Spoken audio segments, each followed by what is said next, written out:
আপনি কি প্রতিটি কাজেই আপনার মনোযোগ হারাচ্ছেন?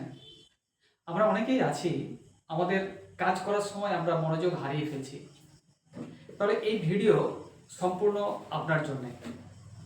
নমস্কার, আমি Shri Lakshmanchandra Samanta, holistic health coach, memory focus mind power coach.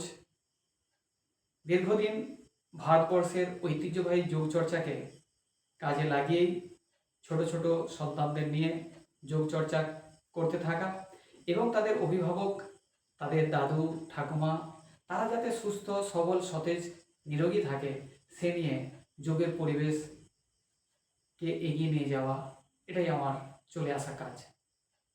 আজকের আমরা জানব যে আপনি কেন খুব দ্রুততার সঙ্গে আপনার মনোযোগ হারিয়ে ফেলছেন। মনোযোগটা ছাড়া আপনি আপনার কাজ করতে পারবেন না। আপনার একাগ্রতা, আপনার স্মৃতিশক্তি, এগুলো ছাড়া আপনি কাজ করতে পারেন না। আপনার সন্তানও দেখবেন যে খুব শীঘ্রই তার মনোযোগ হারিয়ে ফেলছে, সে চঞ্চলতার সঙ্গে সঙ্গে পড়তে বসছে, কিছুক্ষণের মধ্যেই উঠে যাচ্ছে। আসুন, এই ভিডিও আপনাকে অনেক তথ্য দেবে, যে তথ্য আপনার ব্যক্তিগত জীবনযাত্রায় কাজে লাগবে, আপনার সন্তানের ক্ষেত্রে কাজে লাগবে। আমরা ধারাবাহিকভাবে আমাদের শরীরটাকে নার্চার করছি না।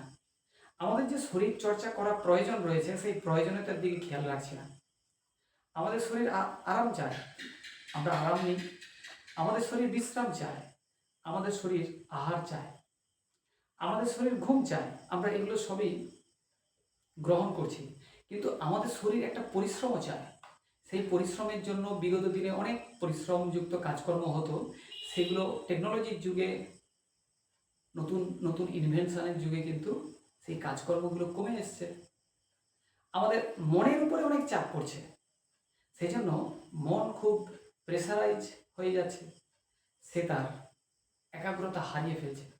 সেই জন্য প্রতিদিন শরীর চর্চা করার দরকার। শরীর চর্চার জন্য কেবলমাত্র যে যোগাভ্যাস করতে হবে এটা নয়। আপনি সকালবেলা একটু হাঁটাচলা করতে পারেন, ঘুম থেকে তাড়াতাড়ি উঠুন, একটু হাঁটাচলা করুন। আপনি একটু সময় দিন, নিজের প্রতি সময় দিন, কিছু একটা ভাবতে থাকুন যেটা নিয়ে আপনি এগোতে থাকবেন। গতদিন যদি আপনার টু ডু লিস্ট করা থাকে তাহলে সেটাকে নিয়ে একটু ভাবুন, বা অথবা আজকে টু ডু লিস্ট করুন, সারাদিন ধরে কি করবেন। তাহলে আপনার কাজের প্রতি আপনি মনোযোগ দিতে পারবেন। আমরা যদি যোগচর্চা করি, সূর্য নমস্কার থেকে শুরু করে বিভিন্ন ফ্রি হ্যান্ড এক্সারসাইজ, যৌগিক জগিং, কিছু প্রাণায়াম, কিছু আসন অভ্যাস, কিছু সময়ের জন্য একাগ্র হয়ে বসা, এগুলো আপনার শরীর এবং মন দুটোকে সামঞ্জস্যপূর্ণ পরিবেশ দেবে।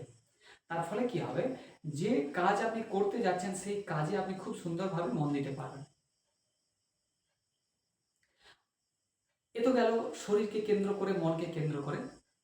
বর্তমান ইন্টারনেটের যুগ, আপনার হাতে ফোন রয়েছে। এই ফোন আপনি বিভিন্ন সময়ে নোটিফিকেশান খেয়াল করছেন, সেটা হোয়াটসঅ্যাপের হতে পারে, সেটা ফেসবুকের হতে পারে, সেটা ইউটিউবের হতে পারে, সেটা মেসেজের হতে পারে, আবার সেটা ইমেলের হতে পারে। এই বিভিন্ন ধরনের যে নোটিফিকেশান আসছে, সেই নোটিফিকেশান আপনার মনোযোগকে ড্র করে নিচ্ছে। আপনি সেই জন্য আপনার নিজস্ব কাজ থেকে মনোযোগ হারিয়ে ফেলছেন। তাই চেষ্টা করুন এই নোটিফিকেশানগুলোকে বন্ধ করে দিতে। আপনার হোয়াটসঅ্যাপ চেক আপ করা, সেটা অনেকটা টাইম অন্তর অন্তর করুন। তো ঘন ঘন এই চেক আপ করার ফলে কিন্তু আমরা আমাদের মনোযোগ হারাচ্ছি। বর্তমান সময়ে আমরা অনেকেই সোশ্যাল মিডিয়াতে প্রচুর সময় কাটাচ্ছি, ফেসবুক, ইনস্টাগ্রাম থেকে শুরু করে আরও অনেক কিছু রয়েছে। আমরা সে জায়গায় সময় কাটিয়ে ফেলছি। যেগুলো প্রোডাক্টিভ জানা, সেগুলো আপনি জানুন। আপনি যে সাবজেক্টে কাজ করছেন সেই সাবজেক্টের বিষয় নিয়ে আপনি জানুন। কিন্তু 10টা বিষয় জেনে আমার বা আপনার, আমাদের আলটিমেট কিছু লাভ হবে না। আমরা শুধু এই তথ্যগুলোকে মস্তিষ্ক গ্যাদারিং করছি, এতে আমাদের কিছু লাভ হচ্ছে না, বরং ক্ষতি হচ্ছে, সময়ের অপচয় হয়ে যাচ্ছে। এই বিষয়গুলো আমাদের মনোযোগকে নষ্ট করছে। আমরা যে কাজ করি সেই কাজ একসঙ্গে অনেক কাজ করার চেষ্টা করি। একটি কাজ একসঙ্গে করতে হয়। মাল্টিপল কাজ করতে গেলে মাইন্ড আমাদের মাল্টিপলভাবে সাহায্য করে না। মাইন্ড একটা সময়ে একটা কাজই করার চেষ্টা করে। তাই আমাদের চেষ্টা করতে হবে যে একটি সময়ে একটি কাজ করা।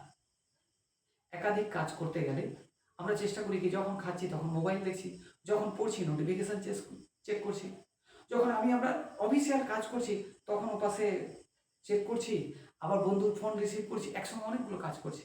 আপনি বন্ধুর সঙ্গে কথা বলতে চাইলে খুব স্থিরভাবে বন্ধুর সঙ্গে কথা বলুন, ফ্রিলি কথা বলুন। আপনি অফিসিয়াল কাজ যখন করছেন তখন অফিসিয়াল কাজ একদম 100% দিয়ে করুন। আপনি যদি ফেসবুক দেখতে চান তাহলে ফেসবুক 100% দেখুন। একসঙ্গে একটি কাজ করেন, তাহলে আপনার মনোযোগটা ঠিকঠাক কাজে থাকে। আমরা বারংবার কোনো কোনো কাজে বিরতি নেওয়ার ফলে আমাদের মনোযোগ হারিয়ে ফেলছি। সেটা কেমন? ধরুন আপনি একটা কোনো কাজ করবেন যেটা 3 ঘন্টার কাজ, তা আপনি 20 মিনিট হলো মনে হলো একটু ঘুরে আসি, আবার আধ ঘন্টা পরে মনে হলো আবার একটু ঘুরে আসি। ওই যে ঘুরতে গেলেন, ওই ঘোরার সময় মনটা একটা অন্যরকম পরিবেশ হলো, আবার ঘুরে এসে এটাতে মনোযোগ দিতে একটা সময় নেবে। তো সেই জন্য চেষ্টা করতে হবে যে আপনি 3 ঘন্টার কাজকে 3 ঘন্টার মধ্যেই শেষ করবেন, কিন্তু তার একটা প্রোডাক্টিভ ব্রেক নিতে হবে। এই ব্রেকের সময় আপনি জল নিন, এই ব্রেকের সময় ওয়াশরুমে যান, আবার ফিরে এসে একটু সাইলেন্টলি চুপচাপ বসুন। এই আধ ঘন্টা বা 1 ঘন্টা আপনি যে কাজ করেছেন সেটা কি কি কাজ করলেন সেটা একটু মনোযোগ দিয়ে ভেবে নিন, তারপরে আপনি আবার কাজ স্টার্ট করুন। আমরা এই প্রোডাক্টিভ ব্রেক সম্পর্কে খুব কম জনই জানি। আমরা আমাদের যে সন্তানরা রয়েছে তাদেরকে 2 ঘন্টা 3 ঘন্টা একসঙ্গে পড়াতে থাকি, তাদেরকে ব্রেক দিই না, কিন্তু বাচ্চারা ব্রেক নিতে চায়। তারা উঠে চলে যায়, পেচ্ছাপের ইস্যু দেখিয়ে তারা উঠে চলে যায়, জল তেষ্টা পাচ্ছে তার ইস্যু দেখিয়ে উঠে চলে যায়। ব্রেক প্রয়োজন রয়েছে, কিন্তু সেটা যদি ঘন ঘন হয় নন প্রোডাক্টিভ হয়ে যায়। আপনি ব্রেক নিলেন, দেখা গেলে সেই সময় ফোন স্ক্রলিং করছেন, তাহলে একটা কাজ করছিলেন, হঠাৎ করে ফোন স্ক্রলিংয়ে আপনার মনটা অন্যদিকে পৌঁছে গেল, তাহলে আপনি যে কাজ করছিলেন সেই কাজে ব্যাঘাত ঘটবে এবং মনোযোগ হারাবে। আপনার যেটা 3 ঘন্টা কাজ ছিল সেটা 6 ঘন্টায় পরিণত হলো, 8 ঘন্টায় পরিণত হলো, অথবা দেখা গেল এই কাজটি নাও হতে পারে। ঘুম আমাদের মনোযোগ নষ্ট হওয়ার একটা বড় কারণ। অনেকেই কম ঘুমাচ্ছি, অথবা অধিক ঘুমাচ্ছি, অথবা বে টাইমে ঘুমাচ্ছি।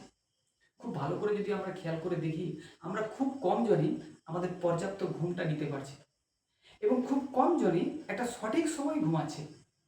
আমাদের সঠিক সময়ে ঘুমানোর মূল টাইম হচ্ছে রাত্রি 10টা থেকে ভোর 3টে 4টে পর্যন্ত।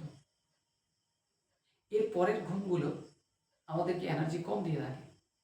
তো আমাদের চেষ্টা হবে রাত 10টার মধ্যে আমার বিছানায় চলে যাওয়া এবং 4টার মধ্যে বিছানা ত্যাগ করে ফেলা। কিন্তু আমরা অনেকেই ঘুমোই সকাল 8টা 9টা পর্যন্ত, অনেকেই ঘুমোতে যাচ্ছি রাত্রি 1টা 1:30 2টো 2:30 3টা পর্যন্ত।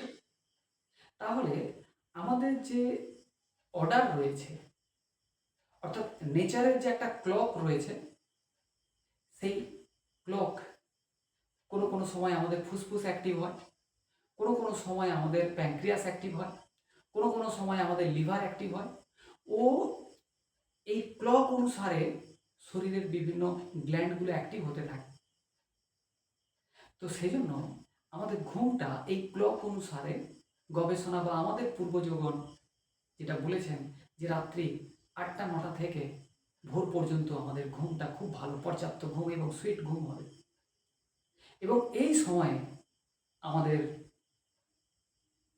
ইনার হিলিং হতে থাকে, অর্থাৎ শরীরের ভিতরে প্রতিনিয়ত কিছু না কিছু ক্ষত হচ্ছে, কিছু কিছু প্রোগ্রেস চলছে, প্রোগ্রেসের ক্ষেত্রেও হেল্প করবে, ক্ষত যেগুলো হচ্ছে সেগুলো উন্ডসগুলোকে ভালো করে দেওয়ার জন্য খুব হেল্প করবে। তো আমাদের পর্যাপ্ত ঘুম খুব প্রয়োজন। আমরা অনেকেই পরিমাণ মতো সঠিক শুদ্ধ আহার গ্রহণ না করার জন্য আমাদের মনোযোগ নষ্ট হচ্ছে।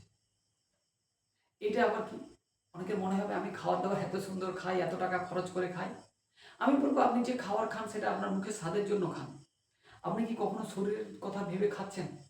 আপনার শরীরের কথা যদি ভেবে খেতে হয় তাহলে সকালের দিকে আপনি জলপান করুন, আপনি সকালে স্যালাড গ্রহণ করুন, আপনি সকালে ফল গ্রহণ করুন, আপনি অঙ্কুর জাতীয় আহার গ্রহণ করুন। এটি আপনার শরীরে সর্বাধিক পুষ্টি যোগানোর জন্য হেল্প করবে। আপনি দুপুরে স্বাভাবিক যে খাবার খাওয়ার চেষ্টা হয় সেগুলো খান। রাত্রে যত তাড়াতাড়ি খাওয়া যায় ততই আপনার শরীর এবং মনের জন্য মঙ্গলদায়ক। আমরা যে সকল নেতিবাচক চিন্তা ভাবনা করি তার জন্য আমাদের মনোযোগ হারিয়ে যাচ্ছে। অধিক অধিক মানুষ অধিক সময়ে তারা নেতিবাচক চিন্তা ভাবনার মধ্যে ডুবে রয়েছে। খুব যদি আপনি সোসাইটিতে খেয়াল করে দেখেন, কোনো একটা সাবজেক্ট নিয়ে যদি কারোর সঙ্গে তুলে ধরেন, তাহলে দেখবেন যে 10টা নেতিবাচক শব্দ আপনাকে তিনি শুনিয়ে দেবেন। আপনি 10 জনের কাছ থেকে খুব কমই পজিটিভ শব্দ শুনতে পাবেন। ধরুন বর্ষাকাল আর বৃষ্টি হচ্ছে, তো আপনার বাড়ি থেকে বেরানোর সঙ্গে সঙ্গেই কারোর সঙ্গে যদি দেখা হয়, আপনি শব্দ শুনতে পাবেন, দেখছো ওয়েদারটা কি খারাপ। আপনি শীতকালে বাড়ি থেকে বেরিয়েছেন, কুয়াশা তখনও আছে, আজকে প্রচুর কুয়াশা। এই যে নেচারের এগনেস্টে আমরা কথা বলছি, নেচার শীতকালে তো শীত হবেই, গ্রীষ্মকালে গরম হবে এবং বর্ষাকালে বর্ষা হবে, এবং এটা স্বাভাবিক। এগুলো আছে বলেই তো আমাদের ধরিত্রী শস্য শ্যামলা অবস্থায় আছে। যদি বর্ষায় বর্ষা না হবে, তাহলে আমরা গাছপালা লাগাবো কি করে? শীতকালে যদি শীত না আসে, তাহলে আমরা শীতের যে ফসল, শীতের যে এত শস্য পাই, শীতের কালে যে এত সবজি পাই, এত ফল ফুল পাই, সেগুলোই পাবো না। তাহলে ওটাও তো আমাদের প্রয়োজন রয়েছে, ওটাকে সাধুবাদ জানাতে হবে। আপনার ছোটোখাটো একটা অ্যাক্সিডেন্ট ঘটে গেছে, সাইকেলের সঙ্গে মোটর সাইকেলে একটা ধাক্কা লেগে গেছে, আপনার হয়তো সামান্য হাতে চোট লেগে গেছে, আপনি তাকে নিয়ে চিৎকার করে ফেলেন। আপনি দেখবেন যে বহুজন এ বাবা কি হলো, এ বাবা কি হলো, দেখে চলতে পারছে না। কিন্তু আমি বলবো না, এগুলোর ভাবার দরকার নেই। একটা ঘটনা ঘটে গেছে, তার জন্যই আপনি ধন্যবাদ দিন যে আপনার ছোটখাটো ঘটনার উপর থেকে সময়টা গেল। তো আমাদের চেষ্টা হবে যে নেতিবাচক চিন্তা ভাবনা এড়িয়ে চলা। এই এতগুলো পর্যায়ক্রমে আপনার মনকে একাগ্রতা থেকে দূরে রাখে। আর সব থেকে শেষে যেটা বলবো, সেটা হচ্ছে আমাদের ফিউচার লক্ষ্য এবং পরিকল্পনার অভাব। আমরা বহুজনই আছি, আমাদের ফিউচার লক্ষ্য না রেখেই কাজকর্ম করছি, আমাদের কোনো প্ল্যানিং না রেখেই আমরা কাজকর্ম করছি। তো আমাদের সকলের হওয়া উচিত, আমাদের জীবনে কিছু লক্ষ্য থাকা উচিত। আমি আমার শরীরটা চলে যাওয়ার পরে মানুষ আমাকে কী রূপে চিনবে, সেই পরিবেশটা যাতে আমি জেনে থাকতে পারি আগে থেকে, মৃত্যুর আগেই জানবো যে মানুষ আমাকে এই রূপে চিনছে। সেই যে রূপে পৌঁছে যাওয়া, অর্থাৎ এম অফ লাইফ, সেটা যাতে একটা প্ল্যানিং মাফিক হয়। আমরা প্রথম 10 দিনের ভিতরে এতটা কাজ করব, 1 মাসের ভিতরে এতটা কাজ করব, 2 মাসের ভিতরে, 1 বছরের ভিতরে, 10 বছরের ভিতরে এত কিছু করব, তাহলে দেখা যাবে ফোকাস আপনার কাজের দিকেই থাকবে। ভার্সাটাইল অর্থাৎ বহু ধরনের কাজ করতে থাকলে ফোকাস বিভিন্ন দিকে ছড়িয়ে ছিটিয়ে যাবে। যাই হোক, যে তথ্য আপনি পেলেন, এই তথ্য আমার আশা করা এটি আপনার ক্ষেত্রে অনেক কাজে লাগবে। আপনি আমার থেকে আরও অনেক কিছু তথ্য জানেন, আপনার যদি সেগুলো আপনার ব্যক্তিগত জীবনযাত্রায় কাজে লাগে তাহলে প্রয়োগ করুন। আপনি কমেন্ট করুন যে আপনার কোন তথ্যটি জানা রয়েছে, সেগুলো যাতে আমি জানতে পারি, আমি যাতে নিজেকে পরিবর্তন করে নিতে পারি। আপনাদের সকলকে আন্তরিক কৃতজ্ঞতা, প্রণাম, শ্রদ্ধা জানাই। সকলকে নমস্কার।